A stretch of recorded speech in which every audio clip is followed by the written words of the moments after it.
아침 먹고 나올걸. 너무 배고파. 하은아, 우리 오늘은 지름길로 가서 매점 갈래? 뭐? 이 길로 가자고?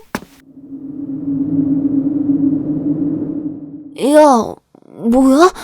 다인아, 너도 저거 보여? 어? 뭐가 보인다는 거야? 난 아무것도 안 보이는데?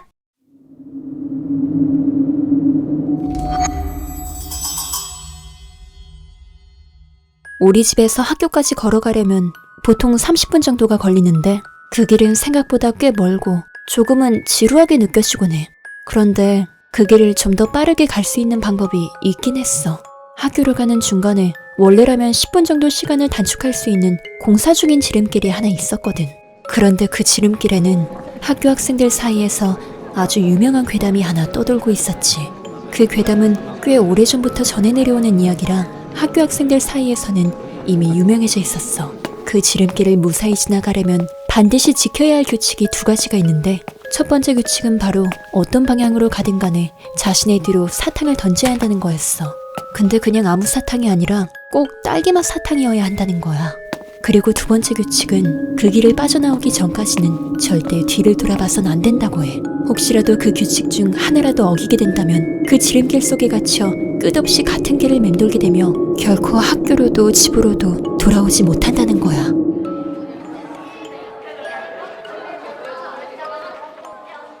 뭐야? 아침부터 왜 이렇게 시끌벅적해? 아까 들어보니까 지영이가 어제 학교 중에 그 지름길에서 귀신 봤다던데? 그럼 설마 아까 내가 본 것도 귀신인가? 그 괴담이 진짜였단 말이야? 뭐래, 나는 못 봤다니까. 그리고 세상에 귀신이 어딨어. 그날 교실은 하루 종일 지름길 괴담 이야기로 시끌벅적했고, 수업이 끝난 후 나는 다인이와 함께 학교 근처에 있는 노래방으로 갔어. 그런데 어느새 시간을 보니 통금 시간이 가까워지고 있었고 나와 다인이는 서둘러 노래방을 나왔어. 평소 같았으면 여유롭게 정해진 길로 집에 갔겠지만 시간이 너무 촉박했지. 그래서 나는 다인이와 지름길로 가기로 했고 편의점에 들러 괴담 속 규칙을 지키기 위해 딸기맛 사탕 2개를 샀어. 그렇게 사탕을 사서 도착한 지름길은 낮에 봤던 것보다 훨씬 어두워 보였고 어딘지 모르게 소름이 돋는 느낌이 들었지. 다인아, 넌 사탕 안 던져? 사탕? 이미 내가 먹고 있는데? 뭐? 가는 길에 던져야 한다니까. 그걸 먹으면 어떡해. 난 그런 거 안 믿는다니까. 그리고 먹을 걸 아깝게 왜 버려. 다인이는 처음부터 이 상황을 전혀 심각하게 받아들이지 않았어. 그러더니 급기야 다인이는 규칙을 어기며 호기롭게 뒤를 돌아보기까지 했지. 그런데 바로 그때였어. 다인이의 발소리가 갑자기 뚝 하고 멈춘 거야. 뒤를 돌아보고 싶은 충동이 일었지만 지금 당장 뒤를 돌아보면 안 된다는 생각이 강하게 들었어. 그저 내 앞에 펼쳐진 어두운 길만 바라보며 묵묵히 앞으로 걸어가기로 결심했지. 다인아, 너 지금 장난치고 있는 거지? 장난치지 말고 빨리 와. 하은아! 하은아! 나는 묵묵히 앞으로만 걸어가며 괴담의 규칙을 지키려고 애썼지만 다인이의 목소리를 듣자마자 나도 모르게 무의식적으로 뒤를 돌아보고 말았어. 그런데 내가 본 광경은 머릿속으로 상상했던 것과 전혀 달랐어. 다인이는 바닥에 쓰러져 있었고 그 옆에는 평범해 보이지 않는 아이가 서 있었지. 속았다. 언니도 나랑 놀아줄 거야? 순간 온몸에 소름이 돋았고 나는 본능적으로 앞만 보고 있는 힘껏 달리기 시작했어. 다행히 지름길의 끝이 보이기 시작했고 그곳을 벗어났을 때 나는 어떻게든 다인이를 구해야 한다는 생각뿐이었지.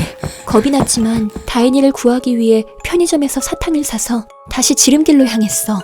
하지만 지름길에 다시 도착했을 땐 그 아이도 다인이도 모든 것이 흔적도 없이 사라져 있었어. 그 이후로 나는 다인이의 소식을 다시는 들을 수 없었고 나중에 들은 이야기로는 내가 다인이와 함께 지나갔던 그 지름길이 과거에 공사 중이던 현장이었는데 공사 중이던 지름길에서 놀던 어린아이 한 명이 사고로 목숨을 잃었다고 해. 그때 아이는 아주 어렸고 유난히 딸기맛 사탕을 좋아했대. 그날 이후 다인이의 실종 사건이 큰 이슈가 되면서 그 지름길은 통행이 금지되었고 다시는 누구도 그곳을 지나갈 수 없게 되었어. 다인이는 도대체 어디로 간 걸까? 그날 이후로 시간이 꽤 지났지만 나는 여전히 그 질문에 대한 답을 찾지 못하고 있어. 대부분의 사람들은 그날 다인이를 데려간 게 괴담 속에서 말하던 지름길의 존재일 것이라고 말했지.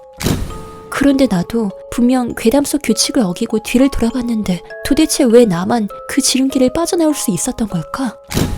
어쩌면 내가 던졌던 사탕 때문일까? 아니면 다인이가 나를 위해 희생한 걸지도 모르지만 나는 여전히 다인이를 찾고 있어. 비가 오는 날이면 늘 생각나는 일이 있어. 사실 얼마 전까지만 해도 우산을 쓰는 게 당연했는데 요즘은 비를 맞고 가는 게 더 나아졌어. 몇 주 전 내가 자주 지나는 퇴근길에서 그걸 처음 봤어. 그 우산은 낡고 해져 있었고 손잡이도 나무로 돼 있었어. 마치 시대에 뒤떨어진 물건 같았지. 그때는 별 생각 없이 지나쳤어. 그냥 누가 버린 거겠거니 했거든. 하지만 비가 오는 날마다 그 우산이 항상 같은 자리에 펼쳐져 있었어. 매번 그 자리를 지나갈 때마다 마치 날 기다리고 있는 것처럼 말이야. 어느 날 우산을 주워서 살펴보려는 순간 바람이 불지도 않았는데 우산이 심하게 흔들리기 시작했어. 뭔가 이상한 기운이 느껴졌지. 순간 몸이 얼어붙는 것 같았어. 호기심에 확인해볼까 생각도 했지만 결국 집으로 빠르게 걸음을 옮겼지. 그 후로도 우산은 계속 같은 자리에 있었어. 비가 오든 안 오든 말이야. 다음날 동료인 지아와 점심을 먹으면서 그 우산 이야기를 꺼냈어. 너 혹시 그 우산 잡은 건 아니지? 그 우산? 만지지도 않았지. 근데 그건 왜? 예전에 우리 동네에도 비슷한 우산이 있었는데 그 우산을 만지면 우산이 계속해서 사람을 따라다닌다고 하더라고. 에이, 우산에 발이 달린 것도 아니고 너무 유치한 이야기 아니야? 야, 나 지금 진지하거든? 그러니까 만약 우산이 계속 보이면 절대 만지지 마. 알겠지?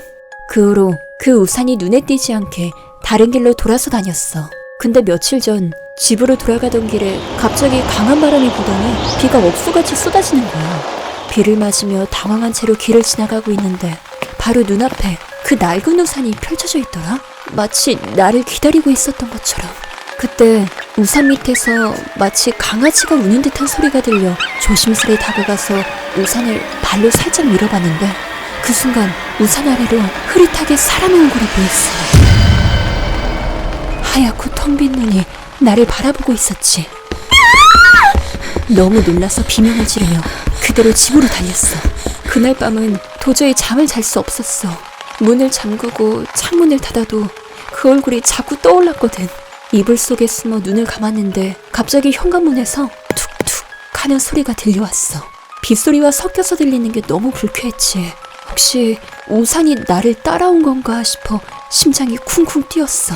결국 나는 참지 못하고 문을 열었는데 거기엔 마치 누가 왔다 간 것처럼 물웅덩이 하나만 남아있었지. 며칠 후 지아와 다시 만났어. 불안한 마음에 최근에 겪은 일을 얘기했는데 너 설마 그 우산을 만진 거야? 아니지? 그게 만지진 않고 발로 살짝 밀기만 했는데? 뭐? 그럼 그 우산이 이미 너를 따라다니고 있는 것 같아. 이제 나도 너를 도와줄 방법이 없어. 그 말이 내내 머리에 남아서 비 오는 날이 무서워지기 시작했어. 그리고 결국 그 일이 터졌지. 비가 억수같이 쏟아지는 밤 회사에서 늦게 퇴근하고 집에 오는데 아파트 복도에 우산이 펼쳐져 있었어. 분명히 그 우산이었어. 그리고 그때 우산 아래에서 길고 가느다란 손이 스르르 기어나오더니 천천히 나를 향해 다가왔어. 나는 다급하게 현관문을 열었고 손이 나를 향해 뻗는 순간 빠르게 문을 닫아버렸어. 온몸이 떨렸고 그 손의 차가운 기운이 문 너머로도 느껴질 정도였지. 그리고 다음날 아침 두려웠지만 그 정체를 확인하고자 경비실에 찾아가 현관 CCTV를 확인해봤어. 그곳에서 내가 본 건 어제 내가 겪었던 충격적인 장면이 아닌 그토록 피해 다니던 그 우산을 잡고 있는 내 모습이었지. 화면 속에서 나는 비에 젖은 채 멍하니 우산을 쓰고 서 있었어. 생기 없는 얼굴로 하얗게 텅 빈 눈을 하고서.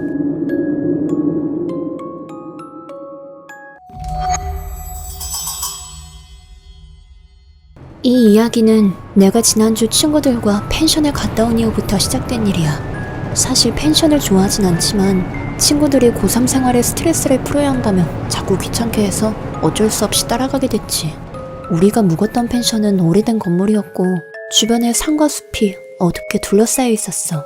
약간 음산한 분위기였지만 혼자가 아닌 친구들과 함께하기에 전혀 무섭지 않았지. 펜션 근처에서 놀다가 주변을 둘러보니 낡은 나무 간판에 위험이라는 글자가 새겨진 낡은 오두막을 발견하게 됐어. 호기심에 그 집에 들어가자는 친구들의 제안에 나는 처음에 망설였지만 결국 따라가게 됐지. 오두막 안은 부서진 가구와 낡은 물건들로 가득했고 구석구석에 먼지가 쌓여 있었어. 친구들과 이리저리 방을 살펴보던 중 한 명이 무언가를 발견하고는 멈추더니 슬렌더맨 이야기를 꺼냈어. 야, 여기 그림 그려져 있는데? 어? 이거 슬렌더맨 아니야? 생긴 게 좀 비슷한데? 슬렌더맨? 그런 거 그냥 잼민이들 도시괴담이잖아. 유치하긴. 대화가 끝나자마자 왠지 모르게 차가운 공기가 감돌았고 난 분위기를 전환하고자 그림에 낙서를 남기며 떠나자고 했어. 친구들도 다들 웃으며 슬렌더맨 이야기를 별거 아닌 듯이 넘겼지. 그런데 그때 문이 쾅 닫히는 소리가 들렸어. 그냥 바람이겠지 하고 넘겼는데도 뭔가 꺼림칙한 기분이 남았어. 왜냐하면 바람은 전혀 불지 않고 있었거든. 다음날 버스를 타고 집으로 돌아가던 중에 창밖을 멍하니 바라보고 있었는데 희미하게 얼굴 없는 형체가 나무 뒤에 서 있는 게 보였어. 처음엔 그냥 지나가는 사람인가 했지. 그런데 몇 블록을 지나쳐도 여전히 그 형체가 다른 나무 뒤에 똑같은 모습으로 서 있는 거야. 마치 날 지켜보고 있는 것처럼. 처음엔 착각인가 싶었지만 점점 더 분명해지는 형체를 보니 가슴이 미친 듯이 뛰기 시작했어. 슬렌더맨 이야기는 헛소문이라며 가볍게 비우는 나였는데 그때 그 오두막에서부터였을까?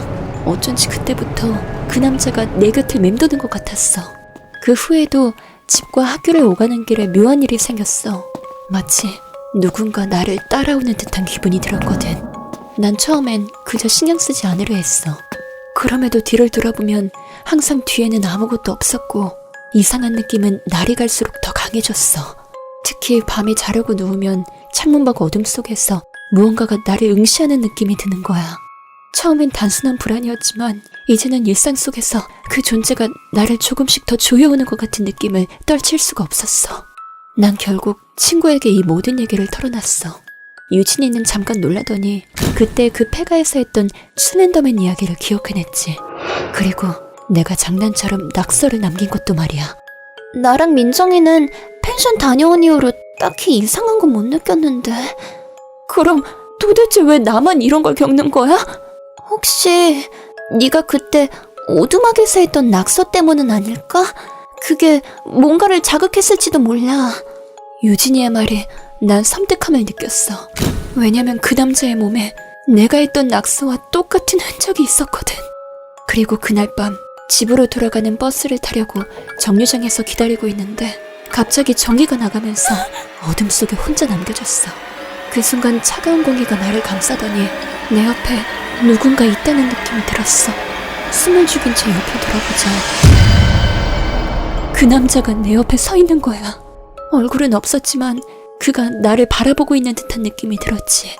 긴 팔이 천천히 내 쪽으로 뻗어오는 순간 숨이 막힐 것 같았어.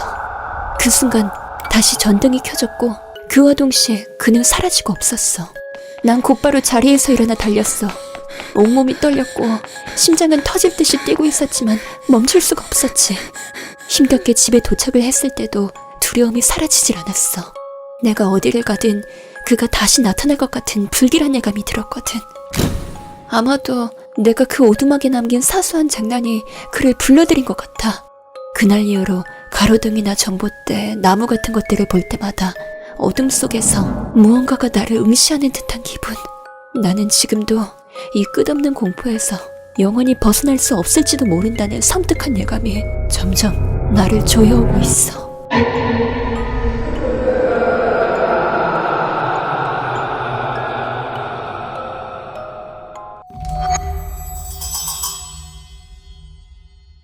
최근 이사한 집에 적응하기 시작할 무렵 방이 조금 허전하다는 생각이 들었어. 큰 가구들은 다 채웠지만 뭔가 마무리가 안 된 것 같은 느낌이랄까? 특히 빈벽이 거슬렸지. 그래서 큰 거울을 하나 놓으면 방이 좀 더 완성된 느낌이 들지 않을까 싶었어. 하지만 예산이 빠듯했기에 중고거래 앱에서 거울을 찾기 시작했지. 며칠을 뒤지다 보니 사진 속 거울 하나가 눈에 확 들어왔어. 커다란 전신 거울에 고풍스러운 나무 테두리가 있었고 가격도 싸서 바로 연락을 넣었지. 판매자는 답장이 빨랐고 곧 거래가 성사됐어. 직접 만나서 거울을 받아왔는데 생각보다 상태도 좋아서 기분이 좋더라고. 방 한쪽에 거울을 세우고 그때부터 자주 그 앞에서 옷매무새를 확인하거나 외출 준비를 했어. 며칠은 아무 문제 없었어. 그저 거울을 보고 지나가는 일상 속에서 내 모습이 비치기만 했지. 그런데 어느 날 아침 출근 준비를 하다 거울을 보고 있는데 갑자기 이상한 기분이 들었어. 내 얼굴이 그대로 비치고 있긴 했는데 어딘가 미묘하게 달랐어. 분명히 웃고 있었는데 거울 속 내 얼굴은 미소가 사라진 채 무표정으로 나를 쳐다보고 있는 것처럼 느껴졌거든. 처음엔 그냥 피곤해서 착각한 거라고 생각했어. 밤늦게까지 일을 하느라 신경이 예민해졌을 거라고 스스로를 달랬지. 하지만 그날 이후로 거울을 볼 때마다 뭔가 불편한 기분이 사라지질 않았어. 거울 속의 내가 나와는 조금씩 다른 행동을 하고 있다는 느낌이 들기 시작했어. 가끔은 내가 고개를 돌렸을 때 거울 속의 내가 반박자 늦게 움직이는 것 같기도 했지. 그러다 어느 순간부터는 거울 속 내가 나를 따라하는 게 아니라 내가 그것의 움직임을 따라하고 있다는 섬뜩한 기분마저 들었어. 어느 날 저녁 친구를 집에 초대했어. 혼자 있으면 더 신경이 쓰이니까 같이 있으면 좀 나을까 싶었거든. 친구는 방을 둘러보다가 거울을 보고 한마디 했어. 야, 이거 중고로 산 거 맞지? 좀 이상한데? 느낌이 좀 쎄하지 않냐? 에이, 아니야. 빈티지 감성 몰라? 그래, 뭐 네가 괜찮으면 됐지. 친구의 말을 애써 웃어넘겼지만 그때부터 더 이상 그 거울을 무시할 수 없다는 걸 느꼈어. 어쩌면 진짜 뭔가 잘못된 걸지도 모른다는 생각이 머릿속에 자리 잡기 시작했거든. 그날 밤 불을 끄고 잠을 자려고 했는데 계속해서 거울이 신경 쓰였어. 내가 등을 돌리고 누워있어도 마치 거울 속에서 무언가가 나를 지켜보고 있다는 느낌이 들었거든. 결국 침대에서 일어나 다시 거울 앞으로 다가갔는데 그 속에 있는 내 모습이 점점 더 낯설게 느껴졌어. 평소와 다름없는 내 방이었지만 그 안에 서 있는 나는 내가 아니었던 것 같았어. 그리고 어느 순간 거울 속에 내가 미소를 짓더니 천천히 손을 들어 나를 가리켰어. 나는 얼어붙어 그 자리에 멈춰섰고 너무 놀라서 숨도 제대로 쉬지 못한 채 그대로 방에서 나와버렸어. 다음날 이 거울을 빨리 처분해야겠다 싶어 중고거래 앱에 올렸지만 아무 연락도 오지 않았고 그 후로 거울을 볼 때마다 공포심이 점점 더 커졌어. 그 존재는 내가 바라보지 않는 순간에도 나를 감시하고 있는 것 같았고 그 속에 내가 내 움직임을 따라하지 않고 오히려 나를 향해 점점 더 다가오는 것 같은 느낌이 들었지. 마치 거울 속의 그 존재가 나를 빨아들이려는 것처럼 말이야. 나는 마지막으로 중고 앱을 확인해봤어. 그 거울을 팔았던 사람의 프로필을 다시 찾아보려고 했는데 그 사람의 계정은 이미 사라져 있었어. 그제야 뭔가 잘못되었다는 걸 확신하게 됐지. 더 이상 거울을 방에 둘 수 없다는 생각에 그걸 버리기로 결심했어. 하지만 거울을 들려고 다가간 순간 그 속에서 또 다른 내가 나를 바라보고 있었어. 그리고 그 존재는 나를 향해 천천히 속삭였어. 너도 여기로 와야지. 그 순간 나는 소리도 지르지 못한 채 그 자리에 얼어붙었고 거울 속에서 그 존재가 나를 완전히 빨아들이는 것 같은 느낌이 들었고 내 시야는 서서히 흐릿해졌어. 나는 정신을 차려보니 거울 속에서 내 방을 바라보고 있었어. 바깥에 나는, 아니 이제는 내가 아닌 그 존재가 내 자리를 대신 차지하고 있었지. 그것은 내 방을 걸어다니며 나와 똑같은 행동을 하고 있었어. 하지만 그 눈빛은 완전히 달랐어. 내가 결코 짓지 않을 차가운 미소를 띤 채 내 삶을 살아가고 있었지. 나는 거울 속에서 소리치고 몸부림쳤지만 아무도 내 외침을 들을 수 없었어. 그 존재는 나의 자리를 완벽히 차지했고 아무도 그가 나와 다르다는 걸 알아채지 못했어. 시간이 흐르면서 나는 깨달았어. 이제 더 이상 나는 이 거울을 떠나지 못한다는 걸. 거울 밖의 내 삶은 그 존재가 살아가고 나는 영원히 이 안에 갇혀서 그걸 지켜볼 수밖에 없다는 걸.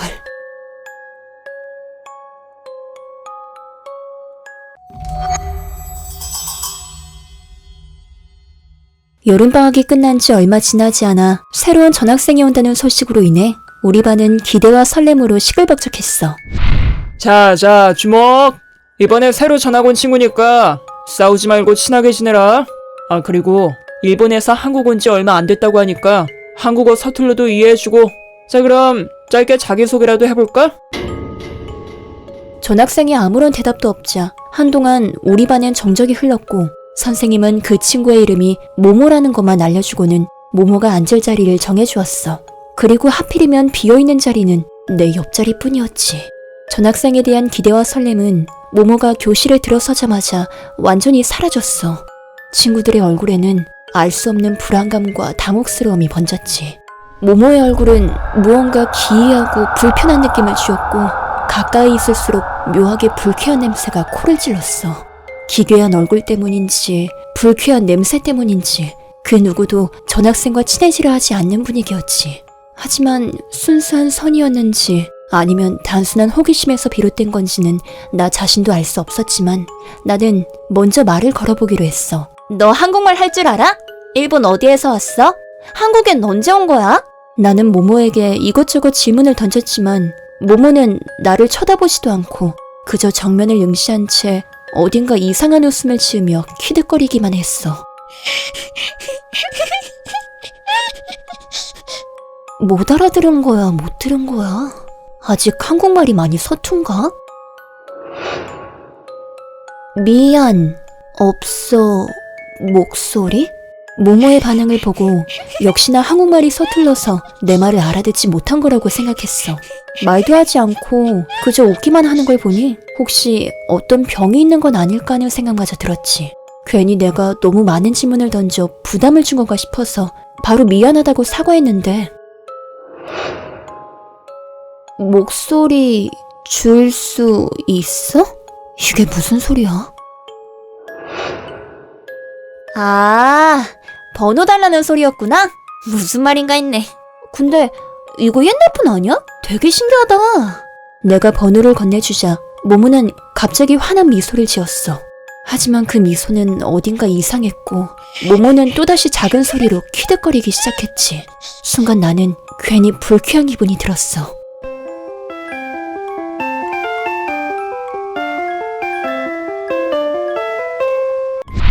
하교 후 친구들과 함께 카페에서 한참 수다를 떨며 즐거운 시간을 보내고 있었어.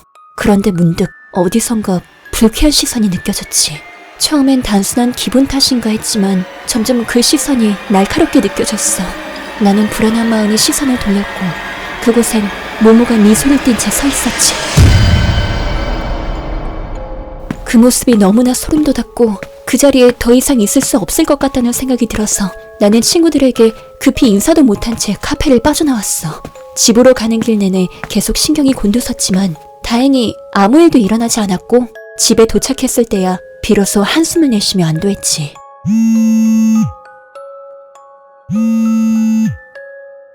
뭐야, 이 시간에 누구야? 모모? 근데 화면은 왜 이래? 새벽 2시라 순간 화가 치밀어 올랐지만 아까 낮에 있었던 일 때문에 복잡한 마음으로 전화를 받은 후 차분하게 말하려는데 미안해. 모모는 내가 전화를 받자마자 뜬금없이 사과를 했어. 순간 어리둥절했지만 낮에 있었던 그 이상한 행동들에 대해 사과하는 건가 싶어 그냥 괜찮다고 대답한 후 전화를 서둘러 끊었지. 말을 할 줄 아네? 그럼 학교에서는 왜 말을 안 한 거지? 목소리 때문에 말을 안 한 건가? 모모의 사과를 듣고 나서 처음엔 내가 너무 예민하게 반응했던 것 같아 안심했어. 모든 게 단순한 오해였던 것 같았지. 하지만 진짜 문제는 그 다음부터였어. 다음날 새벽 2시 그리고 그 다음날도 어김없이 같은 시간에 모모에게 전화가 걸려왔다는 거야.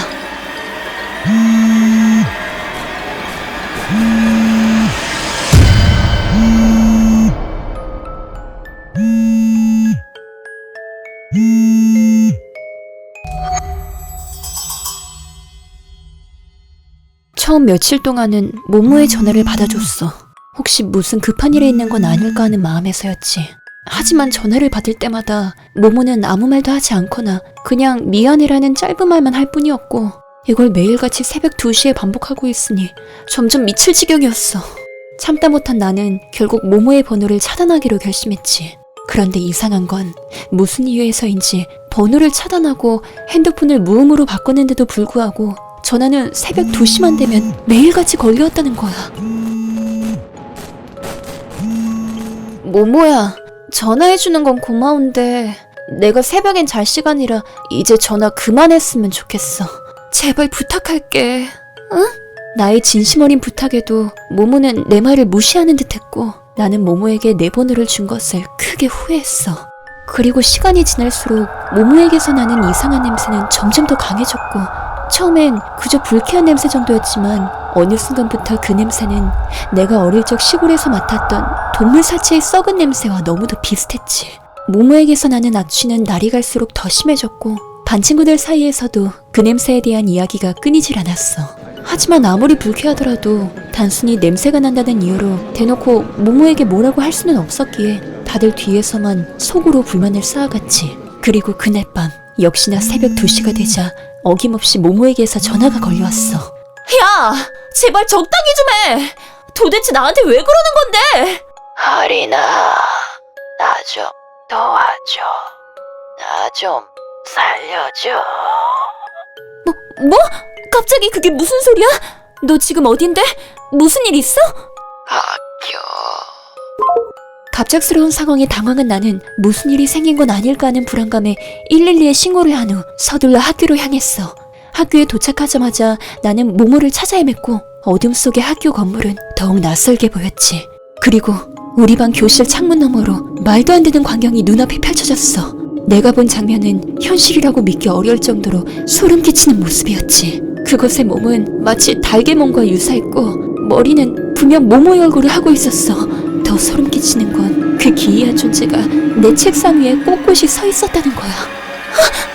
저게 뭐야? 뭐야, 어디 갔지? 너 목소리 좋다. 목소리 줄 수 있어.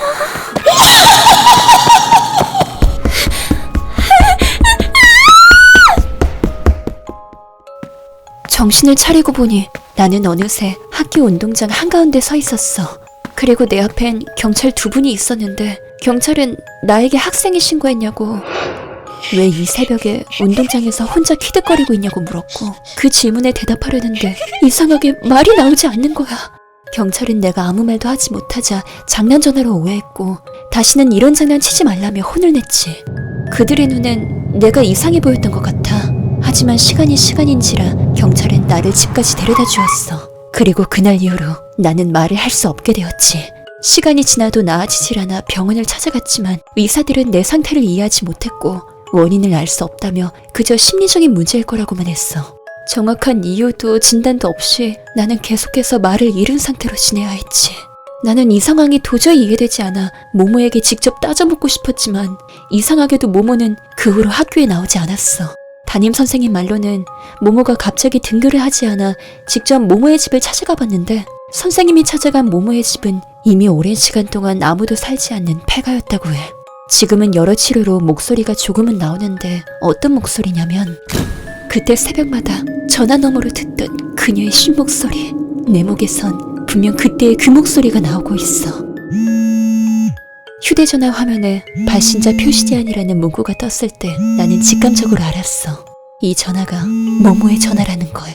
그리고 전화기 너머로 들려온 목소리는 매우 충격적이었지. 왜냐하면 그 목소리는 다름 아닌 예전에 내가 내던 나의 목소리였기 때문이야. 아리나 고마워. 목소리 잘 쓸게. 너도 나처럼 네 마음에 드는 목소리를 잘 찾아봐.